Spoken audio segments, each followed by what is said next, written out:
Welcome to our training on communication and meeting facilitation skills.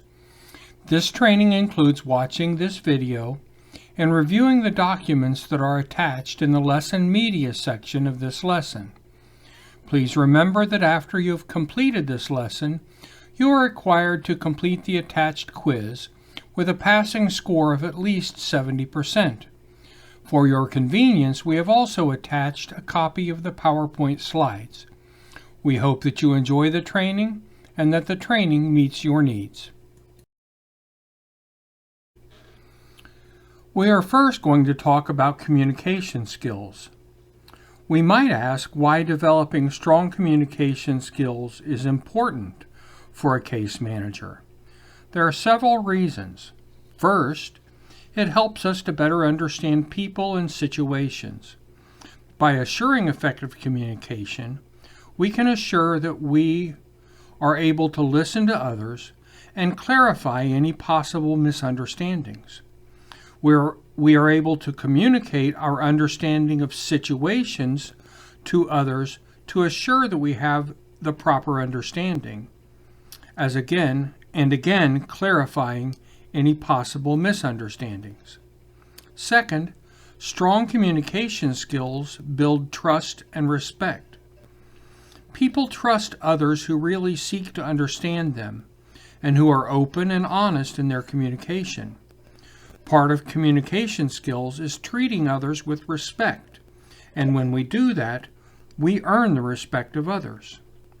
Third, good communication skills improve creativity, and creativity helps us find solutions to problems. Good communication skills includes avoiding criticisms, and when others do not fear being criticized, they are more likely to share their ideas. The more ideas that we get, the better solutions that we can find. Finally, good communication skills help avoid conflict, finds compromises, and again, that leads to better decisions. This is very similar to the previous item. Criticism creates conflict. When we can avoid it, we're able to have more harmonious relationships. When we demonstrate trust and respect, we gain trust and respect, which puts us into a collaborative relationship with others, which leads to decisions based on compromise rather than by power. I really liked this diagram, so I thought that I would share it with you. Effective communication makes all of these things possible. While this diagram was intended to describe the outcomes of good communication in a business setting, I believe that all of the outcomes also apply to human services settings. In general, effective communication leads to better decisions that have more buy-in from others who are involved, improves our work performance, and improves our professionalism and our image. What we're going to do next is describe some skills that are essential to good communication skills. The first of our communication skills is listening. We might wonder why listening is a communication skill, but we need to remember that effective communication involves both people understanding each other. Genuine listening has become a rare gift. It helps build relationships, solves problems, ensures understanding, resolves conflicts, and improves accuracy. The first of our listening skills is to be relaxed and attentive. We want to mentally screen out distractions. Don't allow the other's speech mannerisms to become distractions, and don't be distracted by your own thoughts. Instead, to be really attentive, we need to be present, paying attention, and ready to serve the other person. The second listening skill is to keep an open mind. Listen without judging the other person or mentally criticizing the things you are hearing. If what the other person says alarms you, go ahead and feel alarmed. But don't say to yourself, "Well, that was a stupid move." As soon as we indulge in judgmental bemusements, we have compromised our effectiveness as a listener. Listen without jumping to conclusions. Remember, the other is using language to represent their thoughts and feelings. We don't know what those thoughts and feelings are, and the only way we will find out is by listening.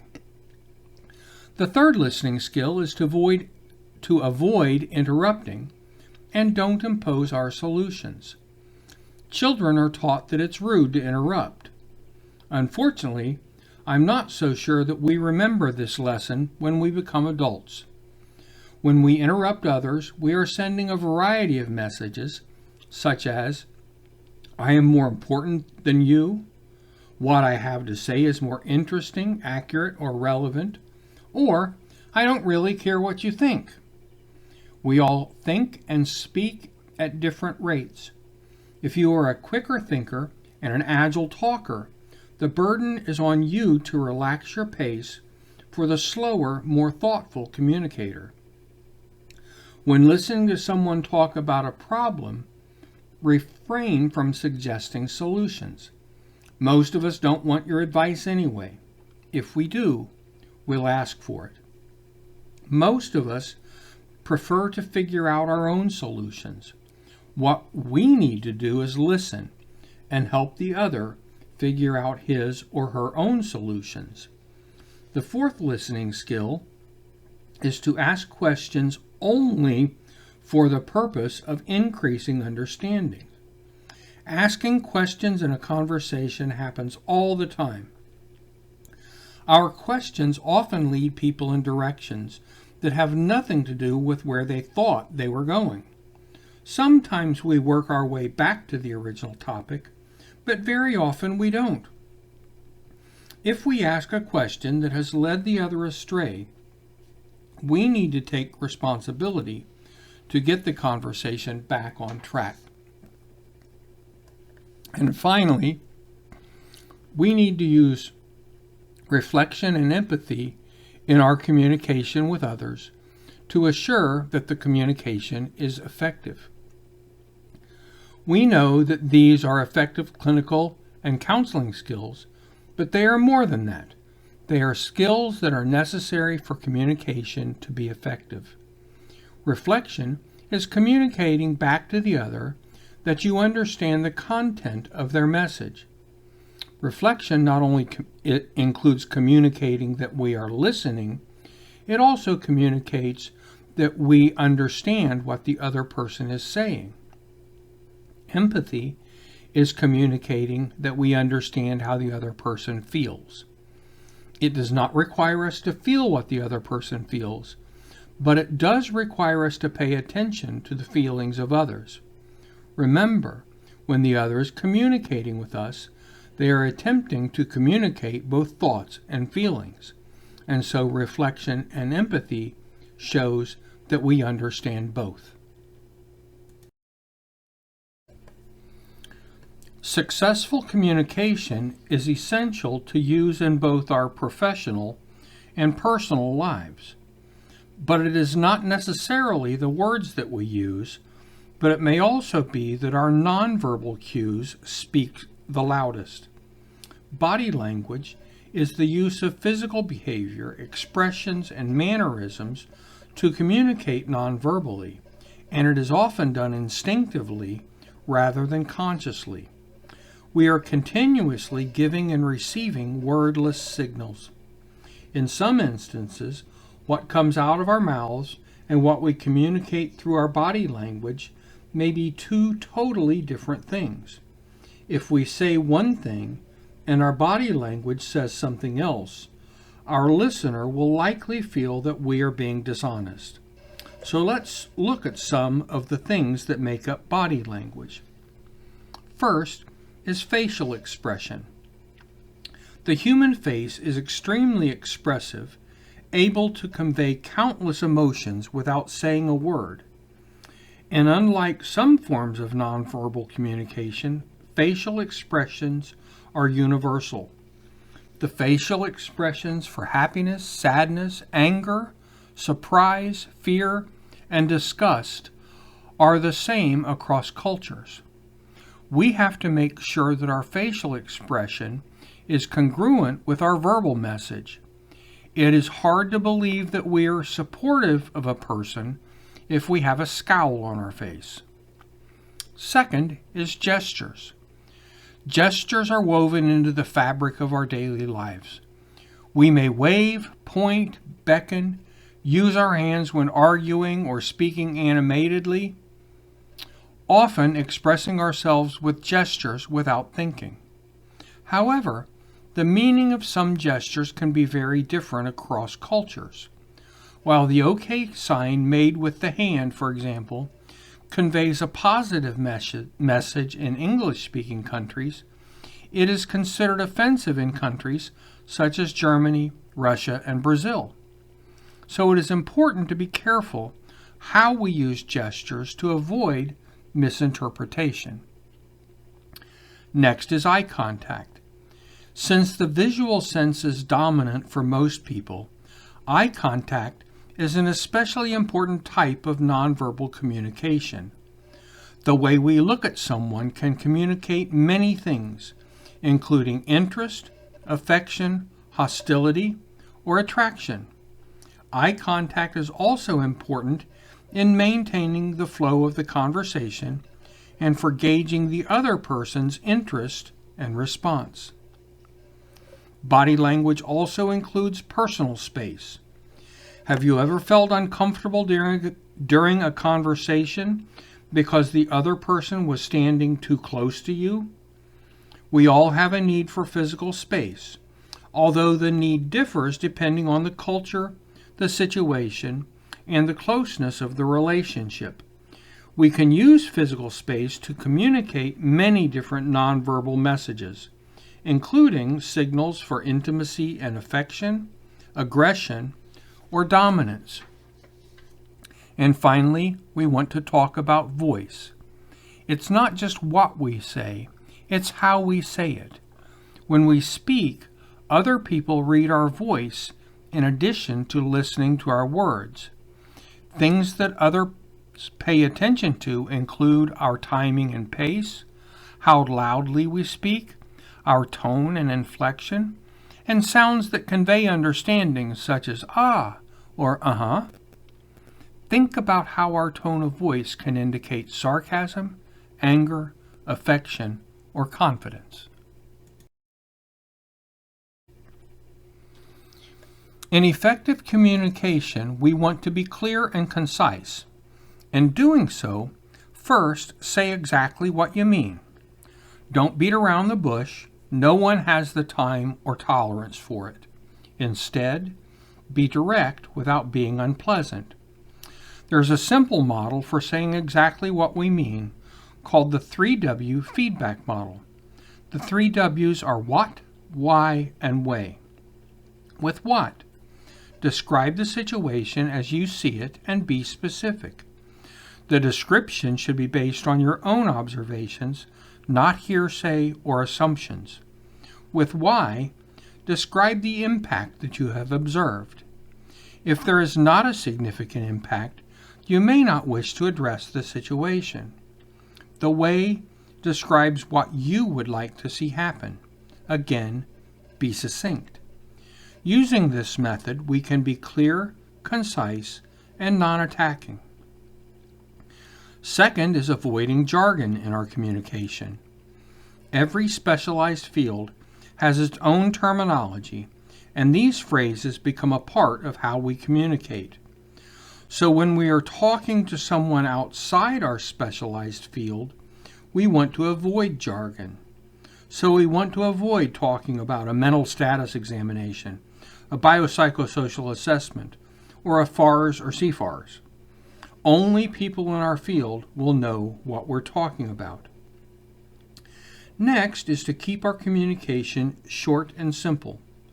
While it is good to know the how and why behind our communication, it is not always necessary to provide lengthy explanations. We want to be prepared to answer questions that others may ask, but we don't want to overwhelm them with details and backstory unless the other asks. Less is more. And finally, over-communicate. The more important what we are saying is, the more times we need to say it. Our message can be lost as soon as another message or two comes into the conversation. What's more, for most people, it takes repetition to remember and internalize what they have heard or learned.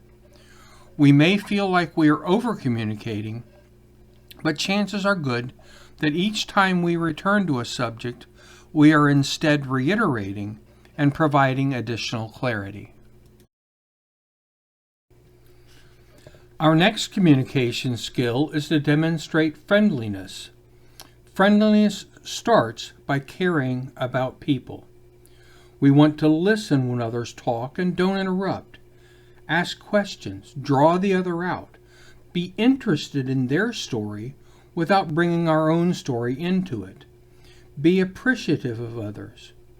Second is to be sure to monitor our facial expressions. Show concern, show caring, show warmth. Smile not just with your mouth, but with your eyes as well. Third, find common ground. Everyone has things to share, such as stories, viewpoints, surprises, insight, experiences, jokes, and information. Enjoy and appreciate all of these. Fourth, be playful. Enjoy the time together with others. Have fun with the other. Laugh together. Life is funny, so there's always something to laugh at. Finally, be open, available, vulnerable, and self-revealing. When it is our turn to talk, be authentic. Talk about what is real and important. If we end up looking like a fool, laugh at ourselves. Regarding being self-revealing when working with individuals we serve, we want to limit what we share about ourselves and our personal life, but that does not limit what we can share about what is important to us in working with our clients. Our next skill is to display confidence. Acting confidently doesn't mean that we will always get our way, but how we act matters.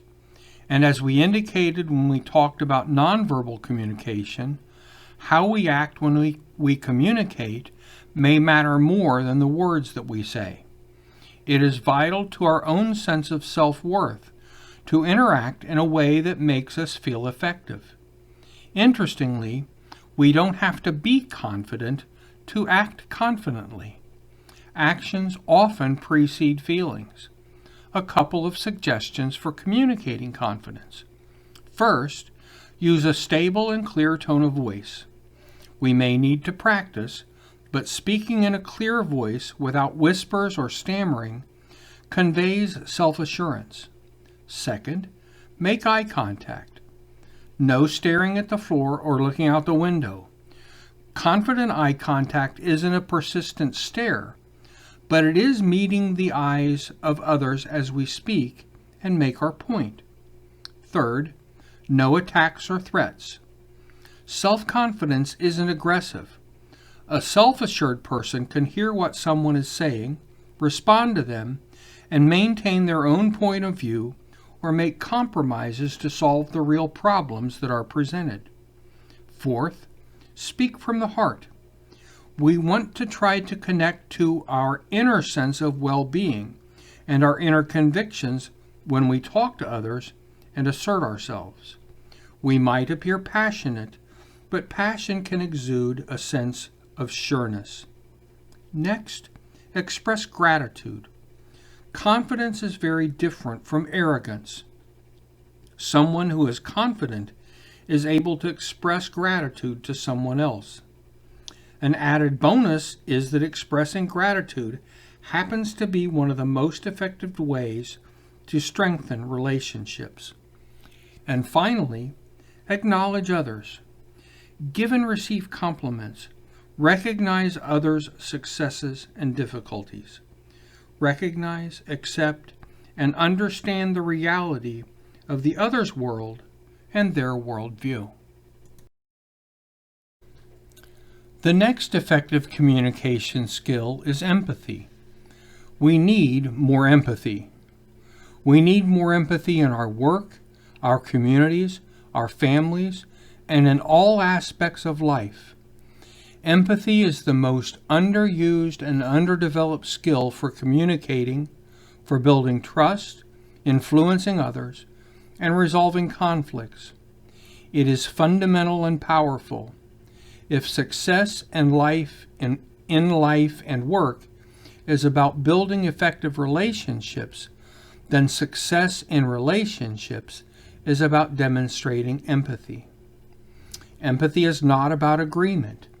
It is about the ability to put ourselves in another person's reality, identifying with and understanding the thoughts, feelings, and experiences of someone else. It doesn't mean that you completely understand. It doesn't mean you agree. Demonstrating empathy means that we seek to understand and seek to help another person feel understood. Empathy is not complex, but it's not easy. Well, why is it so rare and so difficult? It is threatening. If I truly seek to understand another's point of view, I might discover that my closely held positions are limited or exposed, and I might even be challenged to change my thinking. It is emotional. Perhaps even more frightening than an unwanted perspective is an unwanted feeling. When I truly attempt to understand another, it may feel unfamiliar and uncomfortable. I might feel some of what the other person is feeling, and it is humbling. If I am genuinely empathic, not only is it possible that I am reminded that I don't know everything, I might also learn that another person is not the way I had made them out to be. Demonstrating empathy takes effort and practice. To be successful, we need to talk less and listen more. If we tend to talk a lot, set a goal to listen 70% of the time in each interaction. Come to the conversation with open-ended questions, not statements. We want to let the other person go first. When we have done our best to hear and understand the other person, we can be more effective in stating our own point of view. And let the other person know that we understand before we move on. Our next communication skill is open-mindedness. We have likely been told throughout our lives to keep an open mind. Open-mindedness is equated with positivity and growth. It helps us to take risks, find opportunities, understand others, and manage uncertainty. Perhaps we need the constant reminders to be open-minded because it is such a hard state to sustain. Our brains are constantly instituting shortcuts that cause us to close our minds. We identify ways to shut out information in order to process information more efficiently. So how do we go about being more mindful? First, we want to put things into perspective. When we are stressed or upset, our emotions can start a destructive cycle of reactivity. In fact, most of the times when we are encouraged to keep an open mind is in response to a stressor. When we notice ourselves getting frustrated, try to place the incident into perspective. Is it a tragedy or an inconvenience? Ultimately, most things fall into the latter category, which provides us with an opportunity to reframe the situation and think about it more expansively. Second, we want to be a better listener. We've already talked about the skills that we need to develop to be a good listener. Successful listening starts with sincere curiosity about or an interest in the other person. When we are open to listening, we are opening our own perspectives as well. Third, avoid anticipating negative outcomes. We can't predict the future, and yet we spend an inordinate amount of time trying to. We believe that if we can anticipate any outcome, and especially the negative ones, we'll be better prepared for them. We believe it's smart to have a plan for any bad thing that might befall us, forgetting that we are simply guessing about all of it, and instead take time to consider all possible outcomes of a situation. Finally, seek the gray area. Thinking that life can easily fit into neat categories traps us into an overly simplistic, closed-minded thinking. It is easy to jump to conclusions along one of these extremes. For example, a person who is always late to meeting is disrespectful or lazy, when they may be dealing with a health issue. How often that things, when they have been thoughtfully investigated, aren't as simple as they might seem. When we are mindful, we realize that categories are person-constructed, and the categories shouldn't limit us. People and experiences are nuanced, which is what makes them interesting and worth paying attention to. Our next communication skill is demonstrating respect. Demonstrating respect is more than just saying please and thank you. Here are some suggestions for improving our ability to show respect. First, practice politeness, courtesy, and kindness. No matter who you're speaking to, what your mutual history is, what kind of day you're having, or whatever other factors you bring to the table, good manners are a constant must. Be kind every day. Be courteous regarding others' needs and opinions, and be polite at all times, even if you're not feeling your kindness. A little respect goes a long way and will reflect on you positively. Second, listen graciously. People have a tendency to do a lot of talking when it comes to communicating, but take the time to listen as well. Successful and respectful communication is a two-way street, so make sure when we're having a conversation that we take the time to attentively listen and to actively hear others. Third, avoid negativity.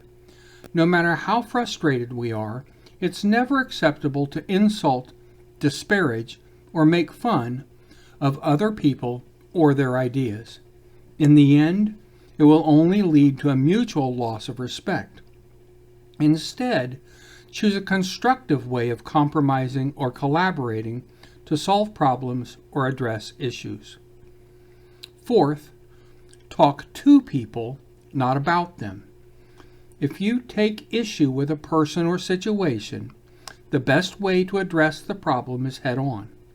Too often, we may resort to holding on to our dissatisfaction, letting unease stew, or alleviating frustration by complaining about someone behind his or her back because we're nervous about confrontation and creating tension. But letting an issue fester is far worse. Instead, straighten the situation out directly with the person in a constructive and respectful manner. Next, treat people equally. No matter the difference in background, position, qualification, or other factors, treat everyone you interact with fairly and equally to maintain a positive relationship. And finally, value others' opinions. Different ideas, perspectives, and backgrounds are what makes life full. So always make sure to value others' opinions, encourage their expression, and consider their viewpoints, and then collaborate with them. As case managers, communication is what we do. We communicate with the individuals that we serve and their families and friends. We communicate with other service providers and other human service organizations in our community. We communicate with our coworkers and our supervisor. Every step that we take to improve our communication skills is a step that we take to be a more successful professional. Now we're going to look at the skills necessary to facilitate meetings. In looking at what a case manager's role in facilitating meetings is, most of the meetings will be service planning meetings. As discussed in other trainings in this series, these service planning meetings should include the person receiving the services, the family of the person receiving services, other significant individuals in the life of the person receiving services, and other organizations in the community that are providing services to that person. As we think in general about the important elements of these meetings, we can identify 3 P's that are important. First, we want to look at the purpose of the meeting.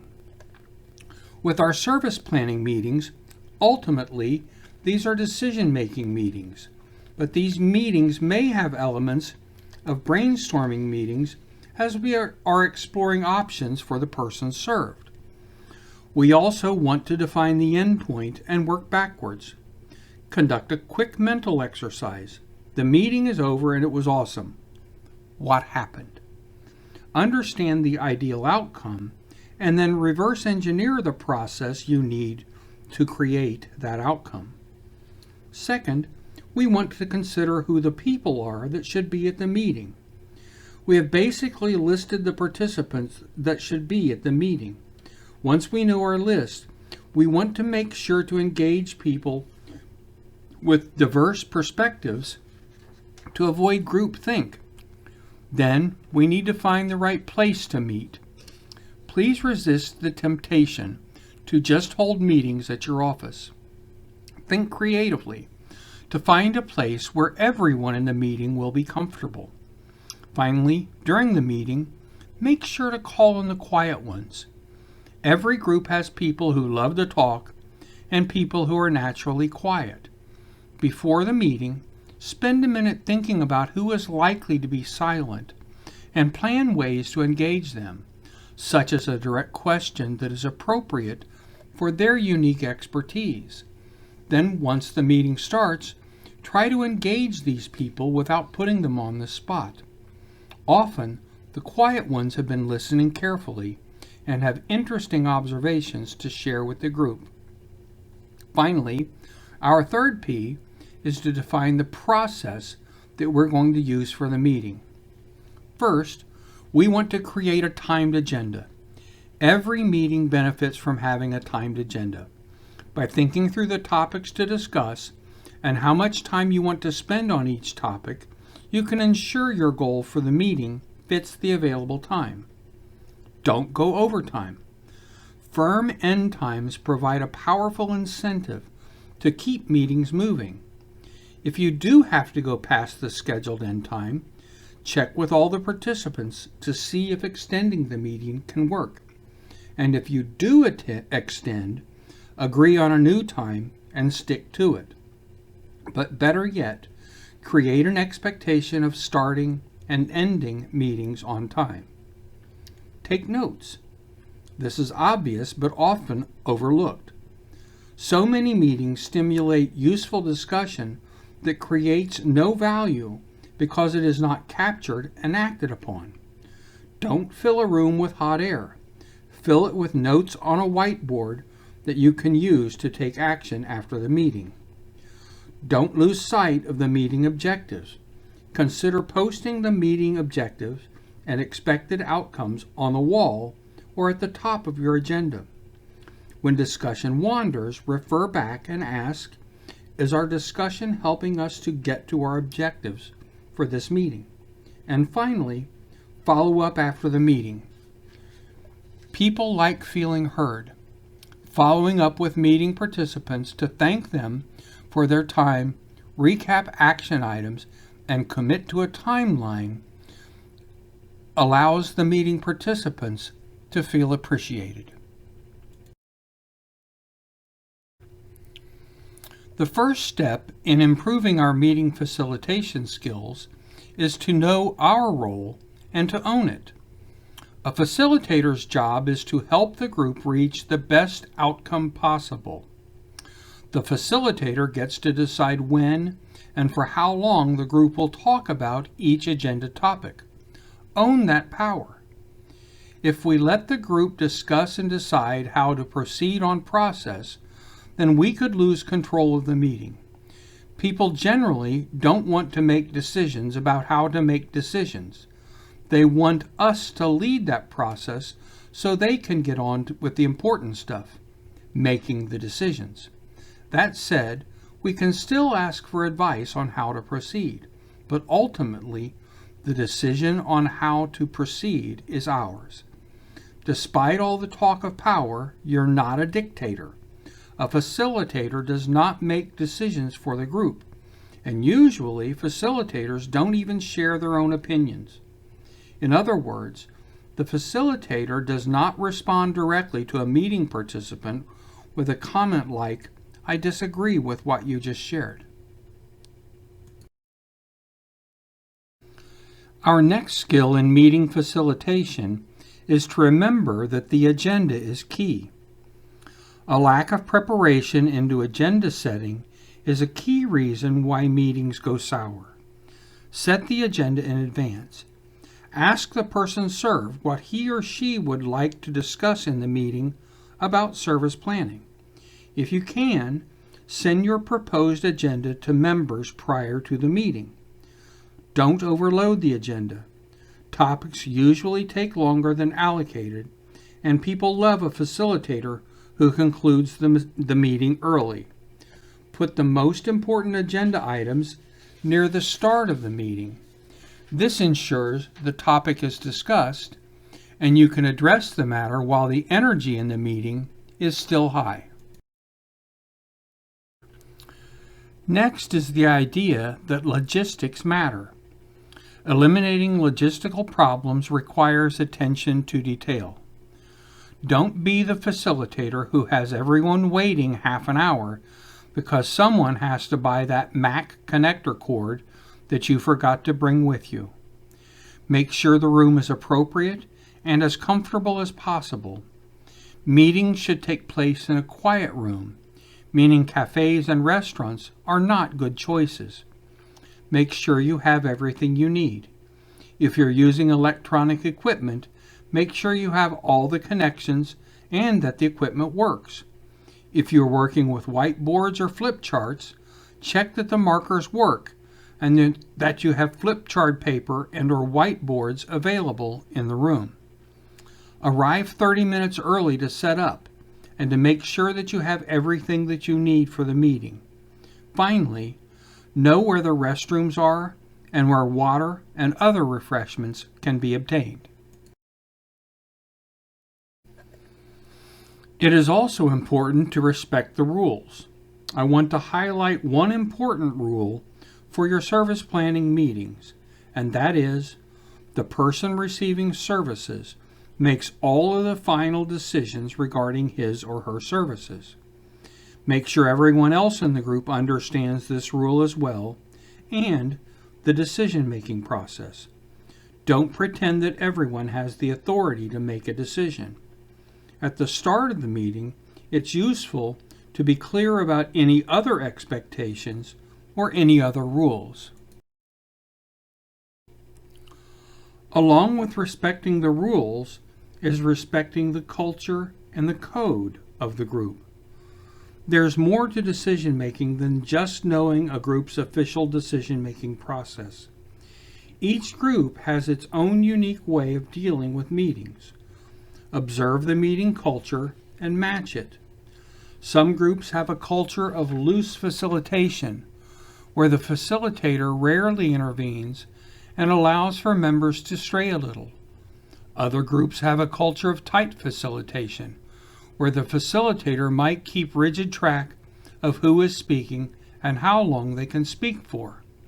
The variation on meeting culture are endless.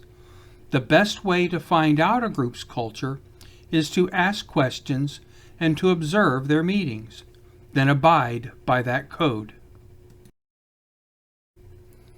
For a meeting to be successful, we should get through the agenda and make sure that we meet the objectives for the meeting. First, Ensure everyone has the information that they need to make a good decision.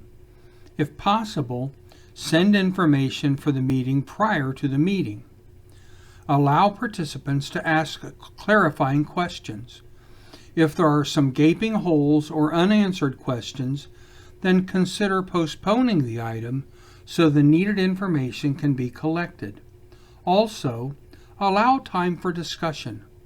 The most common way to do this is for everyone to stay in one group and discuss and critique possible solutions. This stage may be messy. Sometimes people will suggest new ideas, while some may critique the ideas. The most important thing to do during discussion is to focus on solutions. Sometimes people in a meeting would like to discuss the problems, but unless the discussion of a problem brings us understanding that can lead to a solution, this focus should be avoided. Finally, make sure people stay on topic. It is the facilitator's job to keep everyone on track. Let one person go off topic, and soon others will stray. If someone goes off topic, perhaps tell them, let them finish, and then say, let's deal with that later. Right now, let's focus on this topic. That completes our training on communication and meeting facilitation skills. This lesson also includes reviewing the documents that are attached in the lesson media section of this lesson. There is also a copy of the PowerPoint slides from this presentation. Finally, when you believe that you understand all of the material, you must successfully complete the attached quiz with a passing score of at least 70%. Thank you, and good luck.